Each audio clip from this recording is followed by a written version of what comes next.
ज्ञानाञ्जनशलाकया चक्षुरुन्मिलितं येन तस्मै श्रीगुरवे नमः। नमो विष्णुपादाय कृष्णप्रस्थाय भूतले श्रीमते भक्तिवेदान्त स्वामीति नामिने। नमस्ते स्वारस्वते देवे गौरवाणी प्रचारिणे निर्विशेष शून्यवादी पाश्चात्य देशकारिणे।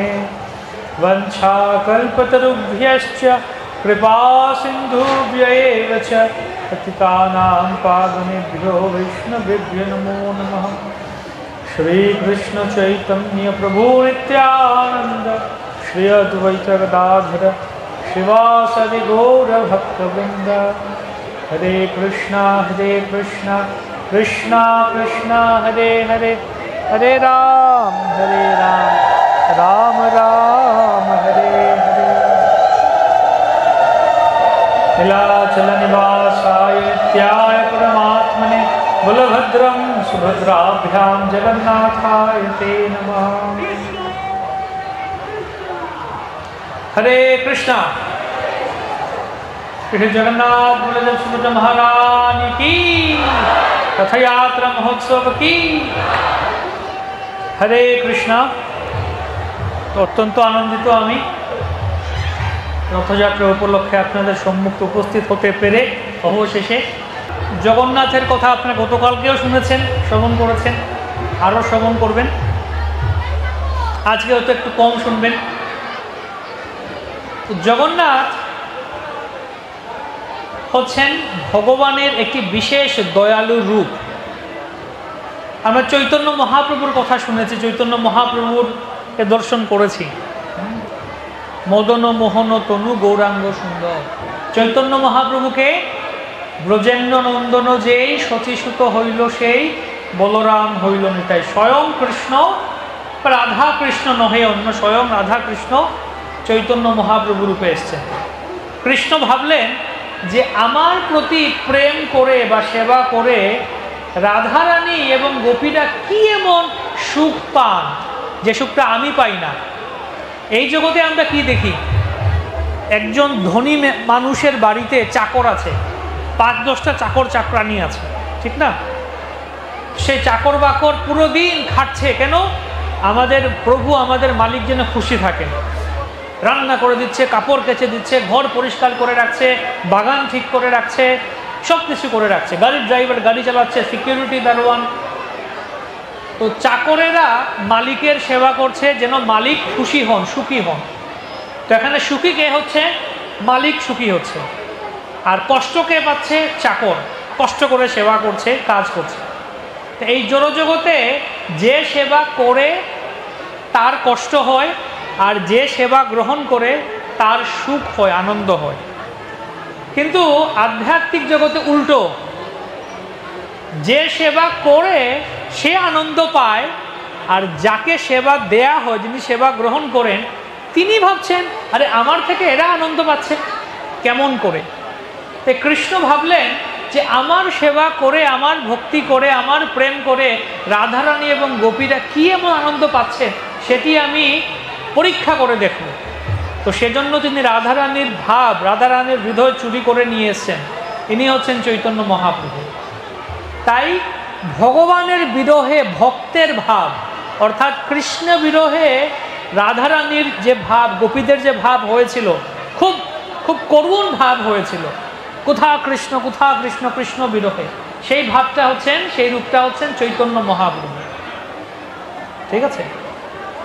ভগবানের বিরহে ভক্তের ভাব, আর ভক্তের বিরহে ভগবানের ভাবটা কেমন?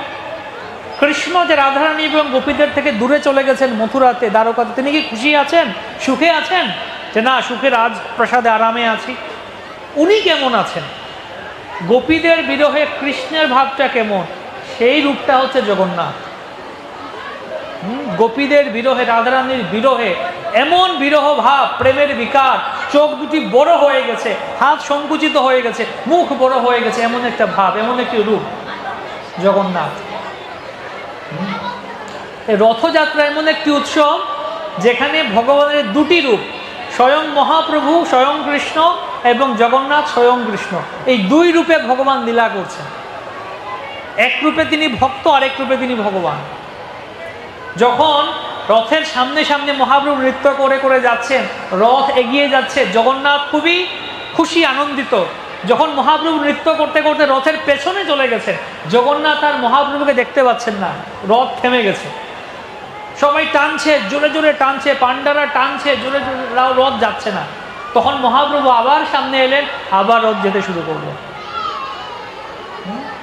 ভগবানের দুটি রূপের এক অভূতপূর্ব অদ্ভুত মেলবন্ধন, এই হচ্ছে রথযাত্রার লীলা। যখন গোপীরা দেখলেন কুরুক্ষেত্রের যুদ্ধক্ষেত্রে, যেখানে যুদ্ধ হয়েছিল আগে, কুরুক্ষেত্রে কৃষ্ণ এসছেন, বলরাম এসছেন, দ্বারকাবাসী এসছেন তীর্থযাত্রায়, ব্রজবাসীরাও গেছেন তীর্থযাত্রায়।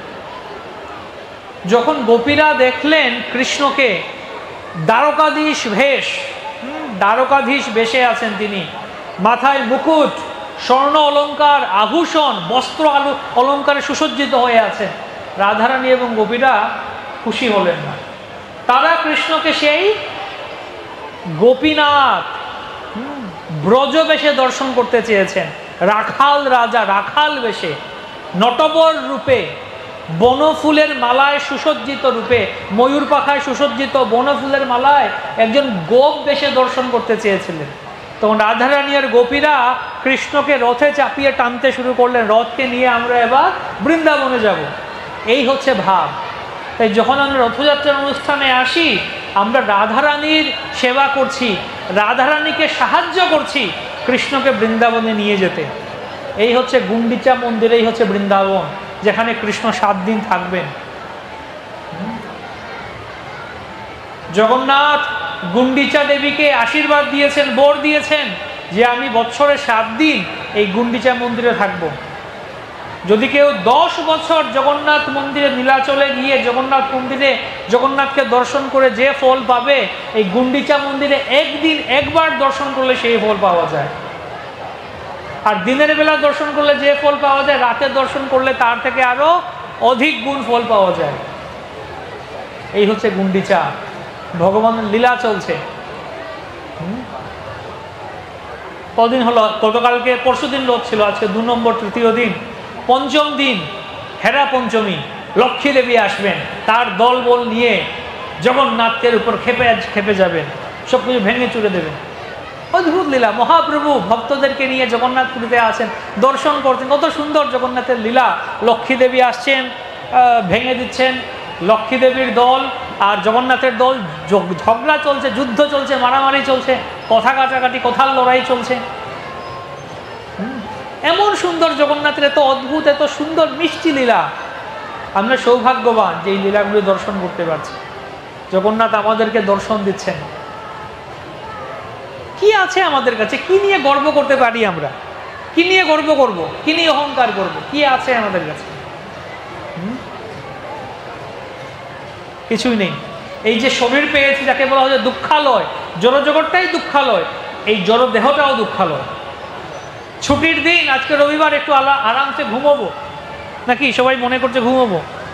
ঘুমোতে গেছে, একটু বেশি ঘুমিয়েছে, পাশ ফিরে ঘুমিয়েছে, কাঁধে ব্যথা করছে, মনে করছে খাবো, রথের মেলায় এসছে খাবো, পকোড়া আর ভাজি পুরি এগুলো খাবো, জিলেপি খাবো, বেশি বেশি খেয়েছে, বাড়িতে গেছে পেটে ব্যথা করছে, পেটে ব্যথা করছে, না পারছি খেতে, না পারছি ঘুমোতে।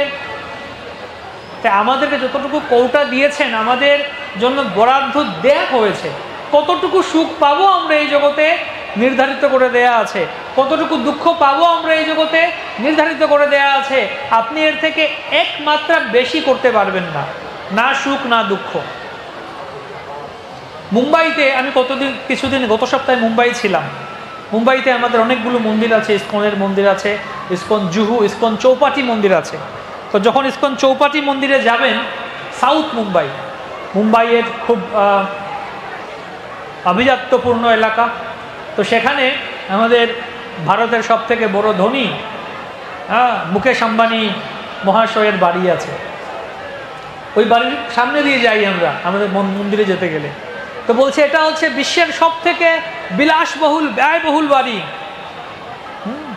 এই বাড়িতে কি আছে, গুগলে সার্চ করলাম এই বাড়িতে কি আছে, বলছে এই বাড়িতে মুকেশ আম্বানির পরিবার থাকেন, ঠিক কিনা? চিনেন তো সবাইকে আম্বানি, মুকেশ আম্বানি। ফোন ইউজ করছেন, অনেকের কাছেই হয়তো রিলায়েন্স বা জিও আছে, সবাই কিছু না কিছু ইউজ করছি মুকেশ আম্বানির কাছ থেকে আমরা। তো সব থেকে বড় ধনী ভারতের। তো সে মুকেশ আম্বানির পরিবারের লোকজন কয়জন?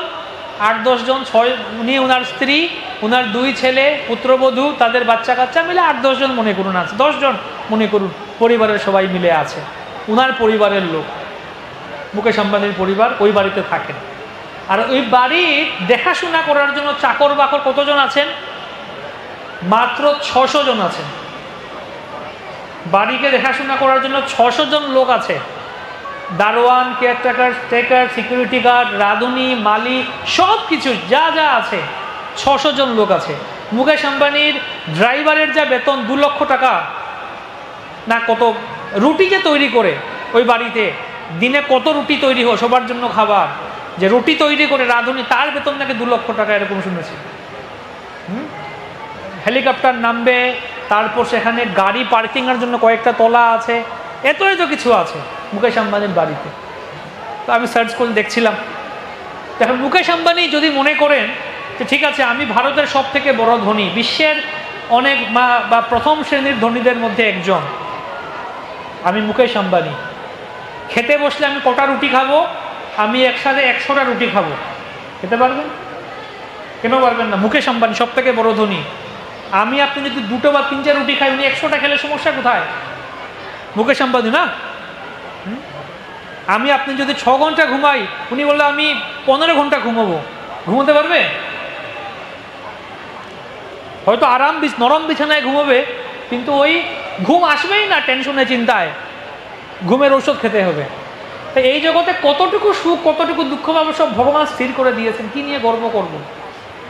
তো এরকম মুকেশ আম্বানির মতো বড় একজন ধনী ব্যক্তি ছিলেন ভারতের হায়দ্রাবাদে। তার নাম ছিল জগৎ শেঠ। কি?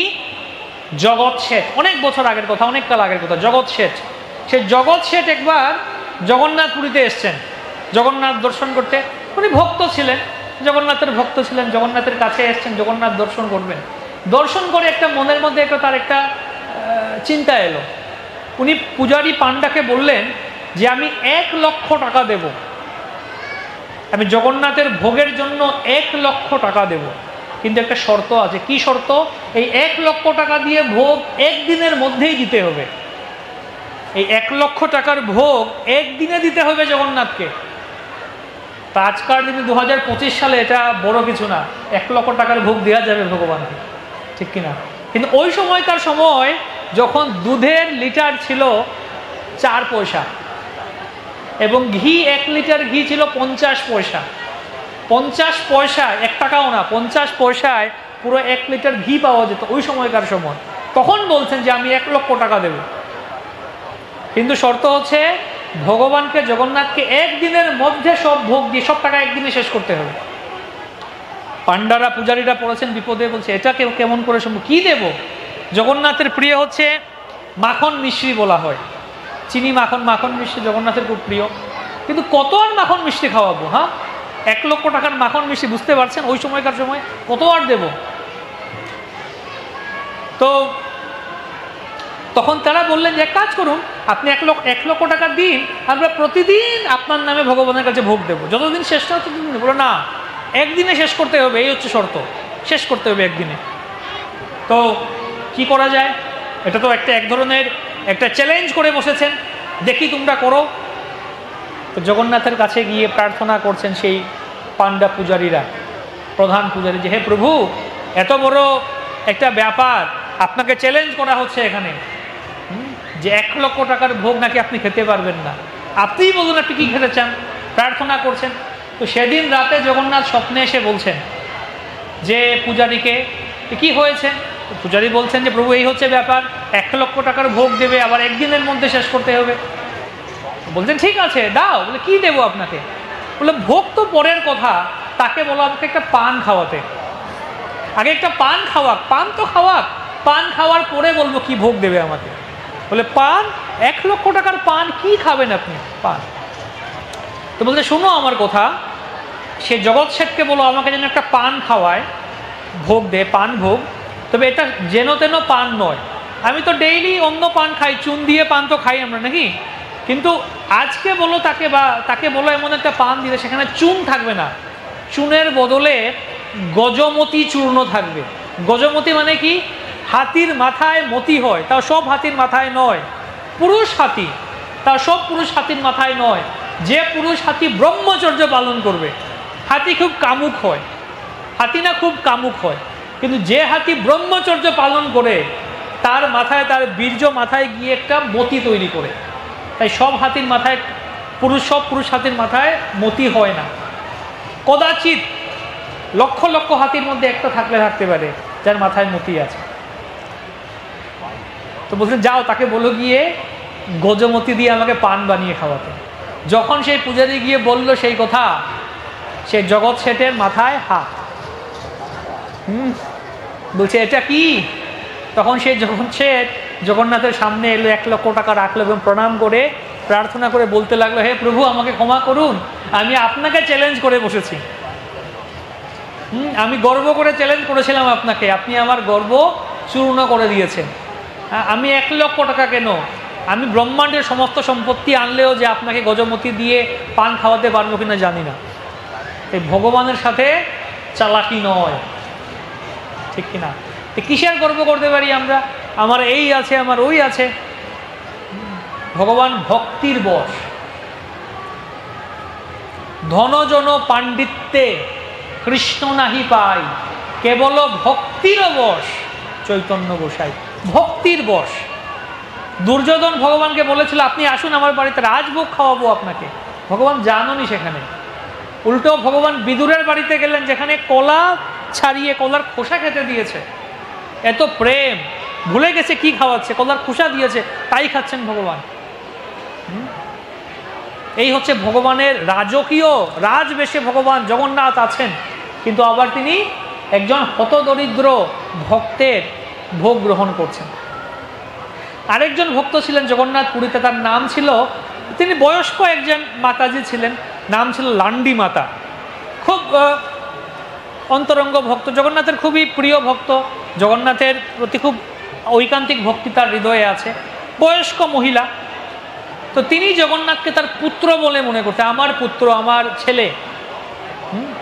তো তিনি ভাবলেন যে আমার পুত্র জগন্নাথ প্রতিদিন 56 ভোগ খায়, 56 ভোগ খায়, 60 বার ভোগ লাগানো হয়, 56 ভোগ খাওয়া দেয়া হয়, এত গুরুপাক ঘিতে বানানো মালপুয়া, তারপর পুলি পিঠা, তারপর এত সব ব্যঞ্জন, এত ঘিয়ে বানানো খাবার খেলে কি হবে? পেট খারাপ হয়ে যাবে নাকি? তাই এত এত ঘি গুরুপাক খাবার খাচ্ছে, পেট তো মনে হয় খারাপ হবে। এক কাজ করি, আমি জগন্নাথকে নিম পাতা বাটা খাওয়াবো। এই মনে করে লান্ডি মাতা উনি নিম পাতা বাটা করে বাটিতে করে নিয়ে এসছেন জগন্নাথ মন্দিরে, এবং জগন্নাথ খাও, দূর থেকে দেখা, জগন্নাথ খাও বলে দেখাচ্ছে। তো এরকম প্রতিদিন নিয়ে আসতেন, এসে জগন্নাথকে দূর থেকে ভোগ লাগাতেন মনে মনে মন্দিরে এসে। তো একদিন তিনি বাটিতে করে নিম পাতা বাটা নিয়ে এসছেন। তো মন্দিরের যে প্রহরী পাহারাদার সে দেখলো, বললো কোথায় যাচ্ছেন, কি নিয়ে যাচ্ছেন? বলছেন ভেতরে যাচ্ছি মন্দিরে। কি নিয়ে যাচ্ছেন? নিম পাতা বাটা। এটা কার জন্য? বলছে আমার ছেলে ভেতরে আছে, আমার ছেলের পেট খারাপ হয়ে যায়, সে অনেক ঘিয়ে গুরুপাক খাবার খায়, তো তার জন্য নিম পাতা বাটা নিয়ে যাচ্ছে। বলে কে আপনার ছেলে? বলছে ওই যে জগন্নাথ বসে আছেন, আমার ছেলে, তাকে আমি নিম পাতা বাটা খাওয়াই প্রতিদিন। বলছে কি আপনি মজা করছেন আমাদের সাথে? জগন্নাথ 56 ভোগ খাচ্ছেন আর উনি কিনা আপনার এই নিম পাতা বাটা খাবেন? যাও এখান থেকে, পালাও বলে তাড়িয়ে দিল, মন্দিরে ঢুকতে দিল না। তো সেই লান্ডি মাতা তিনি তার ঘরে এসে, ছোট কুড়ে ঘরে থাকতেন, ঘরে এসে তিনি অনেক দুঃখ পাচ্ছেন, দুঃখে তিনি বসে আছেন যে কি হলো আজকে, আমি আমার জগন্নাথকে নিম পাতা বাটা খাওয়াতে পারলাম না, জগন্নাথের নিশ্চয়ই অনেক কষ্ট হচ্ছে, পেটে অনেক ব্যথা হচ্ছে নিশ্চয়ই, এই বলে তিনি মনমরা করে বসে আছেন। হঠাৎ করে দেখেন তার ঘরটা আলোকিত হয়ে গেল, উজ্জ্বল হয়ে গেল। চোখ খুলে দেখেন কি সামনে জগন্নাথ দাঁড়িয়ে আছে। জগন্নাথ বলছেন, হে মা, আমার নিম পাতা বাটা কোথায়? আজকে আমি অনেক ঘিয়ে খাবার খেয়েছি, ভোগ খেয়েছি, পেটে ব্যথা করছে, তো নিম পাতা বাটা কোথায়? নিয়ে এলে না কেন? এই বলে জগন্নাথ আবার অন্তর্ধান হয়ে গেছেন। লান্ডি মাতা এটা দেখে তিনি আরও কান্না করতে শুরু করেছেন, হায় জগন্নাথ, আমি কি করব বলো, আমি তো নিয়ে গেছিলাম তোমার জন্য, এরকম তিনি উদাস হয়ে মন খারাপ করে বসে আছেন যে আমি জগন্নাথ কষ্ট পাচ্ছেন, উনিও কষ্ট পাচ্ছেন। তো সেই রাতে জগন্নাথ রাজার স্বপ্নে এলেন, এসে বললেন, হে রাজা, তুমি জানো তুমি তো ঘুমিয়ে আছো, ওদিকে আমার ভক্ত লান্ডি মাতা, সে আমার মা, সে সারা রাত জেগে আছে দুঃখে, কারণ সে আমাকে নিমপাতা বাটা খাওয়াতে পারলো না আজকে। সে প্রতিদিন আমাকে নিমপাতা বাটা খাওয়ায়, গুরুপাক খাবার খেয়ে, ঘিয়ে মাখানো খাবার খেয়ে, ঘিয়ে রান্না করা খাবার খেয়ে আমার পেট খারাপ হয়ে যায়, সেই জন্য নিমপাতা বাটা নিয়ে আসে। আজকে তোমার মন্দিরের পাহারাদার ধাক্কা মেরে ফেলে দিয়েছে নিমপাতা বাটা। এই বলে জগন্নাথ অন্তর্ধান হলেন। পরদিন সকালবেলা রাজা পৌঁছে গেলেন মন্ত্রী সহ সেই লান্ডি মাতার ঘরে, কুড়ে ঘরে। সেই লান্ডি মাতা তো অবাক, কি ব্যাপার, রাজা চলে এসছেন। রাজা প্রণাম করছেন, যে বলছে, হ্যাঁ মাতা, আপনি ধন্য, আপনার মতো মহান ভক্ত এই জগন্নাথপুরীতে আছেন, এই জন্য আমরা অত্যন্ত সৌভাগ্যবান যে আপনার দর্শন পাচ্ছি। জগন্নাথ আপনার নিমপাতা বাটা খাওয়ার জন্য বসে আছেন, তাড়াতাড়ি আপনি যান, নিমপাতা বাটা বানিয়ে খাওয়ান। তো তখন থেকে প্রতিদিন সেই লান্ডি মাতা নিমপাতা বাটা বানিয়ে খাওয়াতেন জগন্নাথকে। এখনও জগন্নাথকে তিত ভোগ নামে একটা ভোগ দেয়া হয়। তো এই হচ্ছে জগন্নাথের ভক্তের প্রতি প্রেম। রাজভোগ খাওয়াতে হবে এরকম না, ভগবান ভক্তের মনোভাব গ্রহণ করেন। মনে মনে কি আছে, মনের কথা জানে গোরা, মনে কি আছে সেটা ভগবান গ্রহণ করেন। কিন্তু যার সামর্থ্য আছে তার অবশ্যই উচিত রাজভোগ দেয়ার। যার সামর্থ্য আছে সে যদি মনে করে না আমি দেব না রাজভোগ, আমি শুধু ওই নিমপাতা বাটা খাওয়াবো, তাহলে হবে না। যার যেরকম সামর্থ্য অনুযায়ী ভগবানের সেবা করার চেষ্টা করতে হবে। কিন্তু মোট কথা হচ্ছে ভগবানকে আমাদের হৃদয়টা দিতে হবে, মন দিতে হবে। জয়পুরের রাজকন্যা ছিলেন, রাজকন্যার নাম ছিল বিষ্ণুপ্রিয়া। তো সেই রাজকন্যার কাছে জয়পুরে জগন্নাথপুরী থেকে এক ব্রাহ্মণ একবার গেছেন। তো রাজকন্যা ভাবলেন, আমি জগন্নাথকে কি দিতে পারি, কি দিতে পারি জগন্নাথকে আমি, তার কাছে সব কিছু আছে। তো এই মনে করে তিনি একটা বাক্স, খুব সুন্দর একটা বাক্স সে ব্রাহ্মণকে দিলেন। বললেন, আপনি গিয়ে এই বাক্সটি জগন্নাথের সামনে রাখবেন, আর কারো হাতে দেবেন না, পুরো একদম সরাসরি জগন্নাথের চরণের, জগন্নাথের পায়ের কাছে, চরণের কাছে রাখবেন এই বাক্সটি। আর বিনিময়ে আপনাকেও আমি কিছু দক্ষিণা দিচ্ছি বলে তাকে কিছু স্বর্ণ মুদ্রা ওই ব্রাহ্মণকেও দিল, যে আপনি আমার এই কাজটা করুন, বাক্সটি জগন্নাথপুরীতে গিয়ে জগন্নাথের চরণের কাছে রাখুন। তো সেই ব্রাহ্মণ হাঁটছে হাঁটছে হাঁটছে, পুরীতে আসবে হাঁটছে। তো মনে মনে ভাবছে, রাজকন্যা কি এমন দিল বাক্সের মধ্যে, কি এমন দিল, কি এমন দিল, নিশ্চয় খুব মূল্যবান হিরে পাথর মণিমুক্ত কিছু একটা থাকবে বাক্সের মধ্যে। সে আর থাকতে না পেরে বাক্সটি খুলে ফেলেছে, খুলে দেখছে ভেতরে কি আছে। তো সে ভাবছিল কোনো হিরে মণিমুক্ত পাথর থাকবে, দেখলো কিছুই নেই, এটা পাতা, শুকনো পাতা ওখানে আছে। পাতা বলতে একটা পাতা, হায় হায় হায়, আমি ভাবছিলাম কি মণিমুক্ত থাকবে, এত বড় রাজ্যের জয়পুরের রাজকন্যা হয়ে একটা পাতা দিল, কি করলো এটা বলে সেটা ফেলে দিল। ফেলে দিয়ে সে ব্রাহ্মণ চলে গেল। সে পুরী পৌঁছে গেল, পুরী পৌঁছে গিয়ে আনন্দে আছে। কদিন পর, 2-3 দিন পর জগন্নাথ তার স্বপ্নে এসে বললেন, হে ব্রাহ্মণ, তুমি তো তোমার উপহারটা নিয়ে চলে এলে, কিন্তু আমার উপহারটা কোথায়? তো ব্রাহ্মণ স্বপ্নেই কথা হচ্ছে, বলছে, আরে আপনার উপহার কি, একটা পাতা দিয়েছে। হ্যাঁ, আমি ভাবলাম রাজকন্যা মূল্যবান কিছু দেবে, পাতা দিয়েছে, ফেলে দিয়ে এসছি আমি।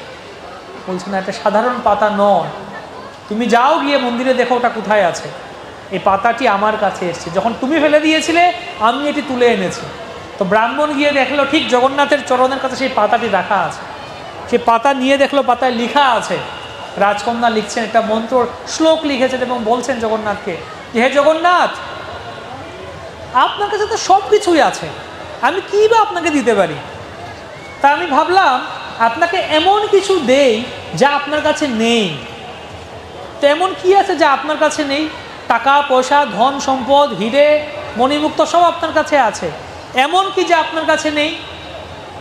তো তখন ভাবলেন যে একটা জিনিস আমি পেয়েছি। কি আজ পেয়েছি? যে বৃন্দাবনের গোপীরা এবং রাধারানী আপনার হৃদয়, আপনার চিত্ত চুরি করে নিয়েছেন, আপনার হৃদয় চুরি করে নিয়েছেন। যেন আমি ভাবলাম যে আমার হৃদয়টা আমি আপনাকে দেই, তাই আমি আমার মন এবং হৃদয় আপনাকে অর্পণ করলাম। এই হচ্ছে ভগবানকে দেয়ার সব থেকে শ্রেষ্ঠ উপহার আমরা ভগবানকে দিতে পারি, আমাদের মন। ভগবান গীতায় বলেছেন, ময়্যাবেশ মনোয়ে মা ময়ি বুদ্ধিম নিবেশয়, তোমার মন এবং বুদ্ধি আমাকে সমর্পণ করো। এই কথার মানে কি? মন এবং বুদ্ধি ভগবানকে সমর্পণ করার মানে কি? মানে হচ্ছে সব সময় মন দিয়ে বুদ্ধি দিয়ে ভগবানের কথা চিন্তন করা, ভগবানের কথা মনে করা, ভগবানের কথা চিন্তা করা। ভগবান গীতায় বলছেন বারবার, মন মনা ভব মদ্ভক্ত মদ্যাজি মাম নমস্কুরু, মন দিয়ে আমার কথা ভাবো, আমার কথা চিন্তন করো। এই জন্য শিল প্রভুপাদ কৃষ্ণ কৃপাশ্রী মূর্তিশীল অভয়চরণ অরবিন্দ ভক্তি বেদান্ত স্বামী প্রভুপাদ, তিনি যখন এই পুরো বিশ্বব্যাপী একটি আধ্যাত্মিক হরে কৃষ্ণ আন্দোলন গড়ে তুললেন, উনি ভাবলেন কি নাম দেয়া যায়। তখন তিনি ভাবলেন আন্তর্জাতিক কৃষ্ণ ভাবনামৃত সংঘ। উনি বলতে পারতেন আন্তর্জাতিক কৃষ্ণ পূজা সংঘ বা কৃষ্ণ সেবা সংঘ, না, বা কৃষ্ণ ভক্তি সংঘ। তো ভক্তি বা পুজোর অনেক অনেক ব্যাখ্যা ওনাকে করতে পারে, কিন্তু কি বললেন? কৃষ্ণ ভাবনামৃত সংঘ, অর্থাৎ কৃষ্ণের কথা চিন্তা করা, এই হচ্ছে আমাদের কাজ। তবে সেই চিন্তা কংসের মতো চিন্তা করলে হবে না, শিশুপালের মতো চিন্তা করলে হবে না, অর্থাৎ বিদ্বেষ মনোভাব নিয়ে চিন্তা করলে হবে না, অনুকূল ভাব নিয়ে কৃষ্ণ চিন্তা করতে হবে। সেজন্য আমাদেরকে ভগবানের কথা শ্রবণ করতে হবে, ভগবানের কথা পড়তে হবে, গীতা ভাগবত চৈতন্য চরিতামৃত পাঠ করতে হবে, হরিকথা শ্রবণ কীর্তন করতে হবে। আপনারা রানাঘাটবাসী অত্যন্ত সৌভাগ্যবান, এখানে রথযাত্রা হচ্ছে, 7 দিন ধরে জগন্নাথের কথা হচ্ছে। আপনাদের পাশেই ইস্কন হবিবপুর মন্দির আছে, সেখানে প্রতিদিন ভগবানের কথা কীর্তন হয়, প্রতিদিন ভগবানের আরতি হয়, ভগবানের পুজো হয়, প্রতিদিন ভগবানের কথা কীর্তন হয়। এছাড়া ইন্টারনেট ইউটিউব আছে, তার মধ্য দিয়ে আপনারা প্রতিদিন ভগবানের কথা শুনতে পারেন। ইউটিউবে ফেসবুকে প্রতিদিন সকালবেলা সন্ধ্যাবেলা ভাগবত পাঠ হয়, গীতা পাঠ হয়। হরে কৃষ্ণ জগন্নাথ স্বামী কি, বলদেব সুভদ্রা মহারানী কি, সুদর্শন কি, শ্রীল প্রভুপাদ কি, সমবেত ভক্তবৃন্দ কি, গৌর প্রেমানন্দে।